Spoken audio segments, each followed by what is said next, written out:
7 on WHYY. Start your day fully awake with Morning Edition. Know what's going on here, across the country, and around the world. A different kind of eye-opener than your morning coffee, but an important one. Morning Edition with me, Jennifer Lynn. Weekdays from 5 to 9 on WHYY. Supporting WHYY, the Foundation for Delaware County, inviting you to support the Delaware County COVID-19 Response Fund to address immediate needs in Delaware County and to support our most vulnerable neighbors. Learn more at delcofoundation.org.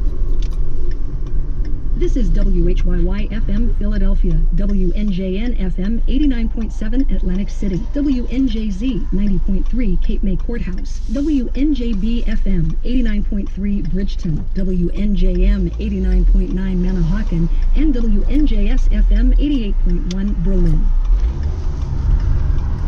Filming for Here and Now from MATLAB, creators of MATLAB and Simulant software, accelerating the pace of engineering and science. Learn more at mathworks.com. From NPR and WBUR Boston, I'm Jeremy House. I'm Robin Young. It's Here and Now. Coming up, President Trump threatens to shut down social media companies after Twitter fact-checks his tweets. Also, Europe moves forward with a major economic stimulus plan as the continent starts to reopen, but in France, people are getting creative as restaurants remain closed. Some guys having a barbecue in a parking lot last night by the river. It's because there's nowhere to go yet. The weather is beautiful and people are just thronging the streets. And, oh boy, I get a drive-through COVID-19 test and we'll hear, how is the testing going? That's it? That's it. Thank you so much. That and why we're wasting more food during the pandemic. Coming up, Here and Now. The news is first. Live from NPR News, I'm Rashid Pang. Coronavirus's reach around the globe has surpassed 5.6 million. Johns Hopkins University says of these cases, 352,674 people so far have died since the virus was first reported in Wuhan, China just a few months ago. A leading figure in the fight against another global epidemic, HIV/AIDS, has died from pneumonia.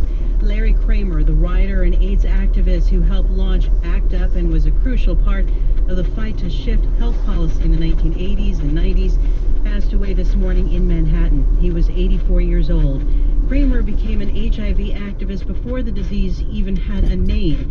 He was also an author and essayist known especially for his autobiographical play, The Normal Heart. Kramer's death was confirmed to NPR by his friend and literary executor. Former Vice President Joe Biden says the death of the Minneapolis man Chris Cassidy Monday was horrific. NPR Scott Detrow reports the presumptive Democratic presidential candidate says, nominee says the officer's conduct needs to be the subject of federal investigations. Video shows a police officer pressing down on George Floyd's neck with his knee as Floyd repeatedly says he can't breathe. Biden says the death is not an isolated incident. It reminded him of Eric Gardner's similar death from a New York City police officer's chokehold in 2014. I'm glad the mayor of Minneapolis stepped up right away, the police department, and took swift action to fire the officers involved, but I don't think that's enough. They have to be held more fully accountable, including the FBI investigation and an independent Department of Justice civil rights investigation. The FBI is already investigating, along with state authorities. Scott Detrow, NPR News, Washington. In addition, George Floyd's family says firing the 4 officers for his death is not enough. They are demanding justice, as are Black Lives Matter and other civil rights activists across the country, after video taken by bystanders showed Floyd's violent arrest by police in Minnesota. Secretary of State Mike Pompeo says he has reported to Congress that Hong Kong is no longer autonomous from China. NPR's Michelle Kellerman tells us the move could lead the U.S. to withdraw preferential trade status for the former British colony. According to U.S. law, the U.S. treats Hong Kong as separate from the rest of China when it comes to political and economic relations, as long as the city remains sufficiently autonomous from Beijing. Pompeo says Hong Kong no longer warrants that kind of treatment because, in his words, no reasonable person can assert that Hong Kong maintains a high degree of autonomy, given the facts on the ground. He says the U.S. once hoped that a free and prosperous Hong Kong would provide a model for authoritarian China, but now it's clear that that China is modeling Hong Kong after itself. This is NPR News.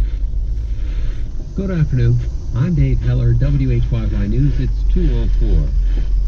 The city of Philadelphia reports an uptick in cases of the coronavirus. So WHYY's Tom McDonald says it could have been due to the lack of test results over the Memorial Day weekend. Health Commissioner Dr. Thomas Farley says the numbers of new cases increased compared to Tuesday. Confirmed 237 new cases of the coronavirus infection, bringing us to a total of 21,975 since the beginning of the epidemic.